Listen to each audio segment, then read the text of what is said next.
SG Consultancy Services. Study MBBS in Russia, Philippines, Uzbekistan. మన దగ్గర ఈ నరాల బలహీనత ప్రాబ్లం తోటి ఒక పేషెంట్ వచ్చారు ఒక 1 year బ్యాక్. సో ఆ పేషెంట్ ఏజ్ ఏమో 42 years ఉండే, ఫీమేల్ పేషెంట్ ఉండే, పీరియడ్స్ కూడా డిస్టర్బ్డ్ ఉండే. అండ్ ఆ పేషెంట్కి నరాల బలహీనత వల్ల ఈ చేతుల్లో తిమ్మిర్లు రావడం, మెడ నొప్పి, మళ్ళీ కూర్చుంటే సడన్గా రూమ్ తిరిగినట్టు అనిపించడం. అంటే కొందరు అంటారు డ్రౌజినెస్ వస్తుంది, చక్కర్లాగా వస్తుంది అనేసి. సో ఈ పేషెంట్కి స్పెసిఫికలీ ఎట్లుండే అంటే, ఇప్పుడు కూర్చుంటే కొందరికి తల తిరిగినట్టు అవుతుంది, కొందరికి ఏమో రూమ్ తిరిగినట్టు అవుతుంది. రెండిట్లో డిఫరెన్స్ ఉంది. సో రూమ్ తిరిగినట్టు అవుతుండే అనమాట. సో ఎందుకంటే ఈ సిమ్టమ్ని వర్టిగో అంటారు. అండ్ మెడలో ఉన్న నరాలు ఎఫెక్ట్ అయితే అది చాలా ప్రామినెంట్ సిమ్టమ్ అన్నమాట. ఈ పేషెంట్కి ఒక అలవాటు ఉండే, అదేముండే అంటే, ఇప్పుడు సింపుల్గా చెప్పాలంటే, మీరు ఫోన్ వాడతారు కదా, డైలీ ఎంతసేపు వాడతారు? అది లిమిట్. అది ఎలా అంటే భోజనం లేకపోయినా పర్వాలేదు, కానీ ఫోన్ మాత్రం చేతిలో ఉండాలి. నా విషయంలోనే కాదు, చాలా మంది విషయంలో. దీంతో మనకి ఏమర్థం అవుతుందంటే, ఫోన్ ఏమో మన బాడీ పార్ట్ లాగా అయిపోయింది. అవును. ఇప్పుడు మీరు ఏమైనా పని చేయండి మీ ఫోన్ మీద, వాట్సాప్ చెక్ చేయండి ఒకసారి. ఓకే, మీరు ఓపెన్ చేసుకున్నారా వాట్సాప్? ఇప్పుడు మీరు వాట్సాప్ చెక్ చేస్తున్నారు, అట్లనే ఫర్ ఎగ్జాంపుల్ ఇన్స్టాగ్రామ్ మీద రీల్స్ చూస్తున్నారు. కొందరైతే 1 hour 2 hours, కొందరు 3-4 hours కూడా కంటిన్యూస్లీ రీల్స్ చూస్తారు. అవును. అయితే ఇప్పుడు చూడండి, మీరు ఫోన్ చూస్తున్నారు కదా, మీరు అబ్జర్వ్ చేసుకోండి, మీ మెడ ఏమో బెండ్ చేసి చూస్తున్నారు. చేతిలో ఫోన్ ఇక్కడ ఉంటుంది కింద, మనం బెండ్ చేసి ఎన్నో గంటలు ఇట్లనే రీల్స్ చూసుకుంటూ కూర్చుంటాం.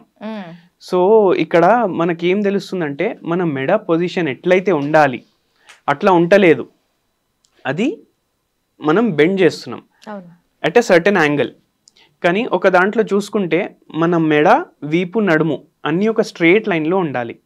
ఇప్పుడు మనం స్ట్రేట్ నిల్చుంటే మన మెడ, వీపు, నడుము స్ట్రేట్ లైన్లో ఉంటాయి కదా, కూర్చుంటే కూడా అట్లనే ఉండాలి. కానీ మనం ఫోన్ వాడేటప్పుడు ఏం చేస్తున్నాం, కిందికే చూసి ఫోన్ చూస్తున్నాం. అయితే దీనివల్ల ఏమవుతుందంటే, మీ మెడ ఏ యాంగిల్లో అయితే ఉండాలి ఆ యాంగిల్లో ఎక్కువసేపు ఉండలేదు, రాంగ్ యాంగిల్లో ఎక్కువసేపు ఉంటుంది. దానివల్ల ఏమవుతుందంటే, మన మెడ మీద ఎక్కువ బరువు పడుతుంది. ఎక్కువ బరువు పడడం వల్ల మనకు సర్వైకల్ స్పాండిలోసిస్ అయ్యే ఛాన్సెస్ పెరిగిపోతాయి. అండ్ సర్వైకల్ స్పాండిలోసిస్ అయిన తర్వాత మనం స్పైనల్ కార్డ్ ఉంటుంది, అంటే మెయిన్ నరం ఉంటుంది ఒకటి బాడీలో, దాని మీద ప్రెషర్ పడడం స్టార్ట్ అవుతుంది. అండ్ ఈ పేషెంట్కి కూడా అట్లనే అవుతుండే, స్క్రీన్ టైం చాలా ఎక్కువ ఉండే. ఇది కాకుండా నార్మల్గా ఇప్పుడు మెడ భాగం ఓకే, షోల్డర్స్ కూడా మీరు చెప్పిన కాజ్ వర్తిస్తుంది, కాళ్ళ నరాలు కూడాను మనకి ఎక్కువగా నొప్పి పెట్టడం లాంటివి జరుగుతూ ఉంటాయి. అసలు నరాల బలహీనతకు కారణం ఏంటి? నరాల బలహీనతకి మల్టిపుల్ రీజన్స్ ఉన్నాయి. కానీ ఇప్పుడు నేను ఎక్స్ప్లెయిన్ చేసిన కదా, ఎట్లా అయితే మన బాడీ పోస్చర్ ఉండాలి అట్లా కాకుండా మనం వేరే వేరే పోస్చర్స్లో రెస్ట్ తీసుకుంటాం. ఇప్పుడు సోఫా మీద కూర్చున్నప్పుడు కూడా మన పోస్చర్ కరెక్ట్ ఉండదు. ఒక్కొక్కసారి ఏం చేస్తాం, అరే కొద్దిసేపు లై డౌన్ చేద్దాం అనేసి బెడ్ మీద ఎట్లా ఇష్టం వస్తే అట్లా పడుకుంటాం.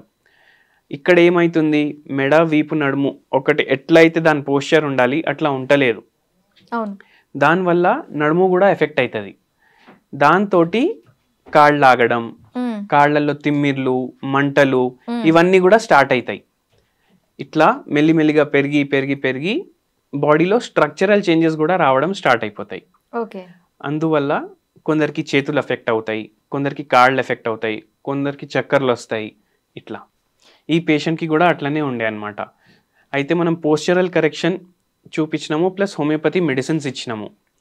అండ్ దాంతో పూర్తిగా రివర్స్ అయిపోయింది ఆ పేషెంట్ ప్రాబ్లం. వీళ్ళకి ఆహారం తీసుకునేటప్పుడు ఫుడ్ హ్యాబిట్స్ లో ఎలాంటి చేంజెస్ చేసుకోవాలి అంటారు? ఒకటి ఇంపార్టెంట్ ఫ్యాక్టర్ ఏంటంటే, నరాలు స్ట్రాంగ్ ఉండడానికి B12 విటమిన్.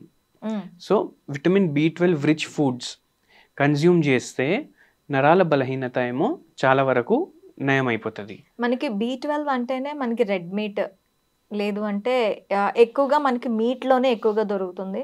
ఇంకా ప్రాబబ్లీ తీసుకున్నట్లయితే పాలల్లో చాలా కొద్ది మొత్తంలో, అలాగే గుడ్లలో కొద్ది మొత్తంలో. మరి వీళ్ళు బి12 తీసుకోవడానికి వేరే సప్లిమెంట్స్ ఏవైనా ఉన్నాయా? నాన్ వెజ్ తినని వాళ్ళకి?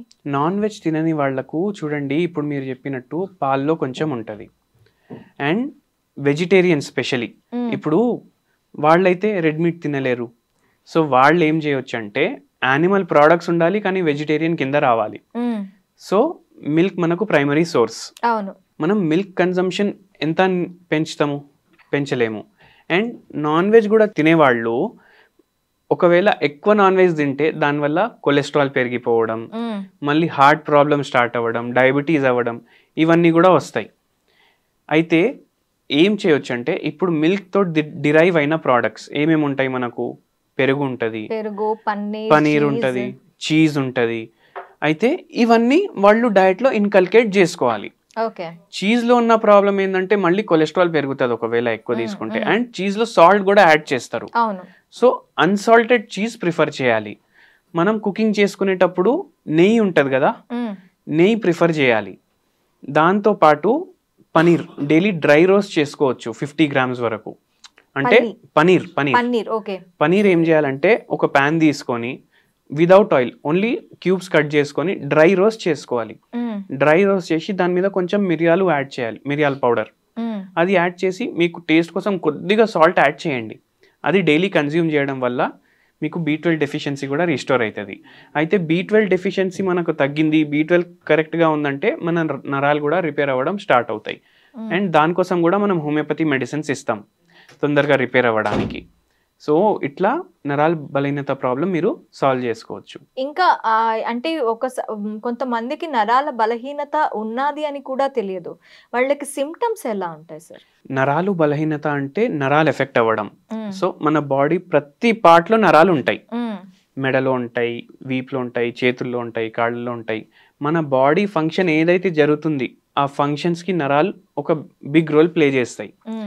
ఈ ప్రాబ్లం ఉంటే పేషెంట్లకు ఎటువంటి లక్షణాలు వస్తాయంటే మెడ నొప్పి రావచ్చు, నడుము నొప్పి రావచ్చు, చేతులు లాగడం, కాళ్ళు లాగడం. ఇప్పుడు కొందరు టీచర్లు వస్తారు మన దగ్గర, వాళ్లకు ఏం ప్రాబ్లమ్స్ ఉంటాయి? బోర్డు మీద రాసేటప్పుడు వాళ్లకు తిమ్మిర్లు స్టార్ట్ అవుతాయి.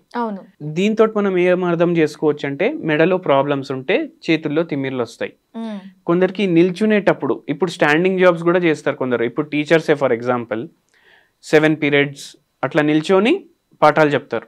సో వాళ్ళకి కాళ్ళు లాగడం, కాళ్ళల్లో తిమ్మిర్లు, ఇవి కూడా సిమ్టమ్స్ అన్నమాట నరాల బలహీనతవి.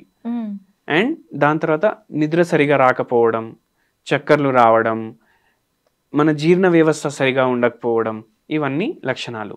హోమియోతో దీన్ని ఎలా క్లియర్ చేయొచ్చు అంటారు? ఇప్పుడు నరాల బలహీనత వల్ల మల్టిపుల్ పాథాలజీస్ మనకు కనిపిస్తాయి. అవును. ఇప్పుడు న్యూరోపతి లాంటి ప్రాబ్లమ్స్, పెరిఫరల్ న్యూరోపతి లేదంటే డయాబెటిక్ న్యూరోపతి ఉంది. దాని తర్వాత మనం స్పాండిలోసిస్ గురించి డిస్కస్ చేసినాం. సియాటికా అని ఇంకో ప్రాబ్లం ఉంటుంది, కాళ్ళు లాగడం. ఇవన్నిటికీ శాశ్వత పరిష్కారం ఉంటుంది హోమియోపతి మెడిసిన్స్ తోటి. పేషెంట్ మన దగ్గర వచ్చిన తర్వాత మనం డీటెయిల్గా కేస్ టేకింగ్ తీసుకుంటాం పేషెంట్స్ది. డీటెయిల్గా పేషెంట్స్ కేస్ టేకింగ్ తీసుకున్న తర్వాత patient to patient medicines change అవుతాయి అన్నమాట. ఇప్పుడు మీకు నరాల ప్రాబ్లం ఉంది, నాకు నరాల ప్రాబ్లం ఉంది, మన ఇద్దరు మెడిసిన్స్లో చేంజెస్ ఉంటాయి. ఎందుకంటే మనం హోలిస్టిక్గా పేషెంట్ని ట్రీట్ చేస్తాం. పేషెంట్ ప్రకృతి తీసుకుంటాం, పేషెంట్కి ఉన్న సిమ్టమ్స్ తీసుకుంటాం, పేషెంట్ ఏ టైంకి పడుకుంటుండు, ఎలాంటి కళలు వస్తున్నాయి అంటే మీకు వేరే కళలు వస్తాయి, నాకు వేరే కళలు వస్తాయి. సో కళల బేస్ మీద కూడా మెడిసిన్లు చేంజ్ అవుతాయి. అంత డిఫరెన్షియేట్ చేసి మనం పేషెంట్కి మందులు ఇస్తాం.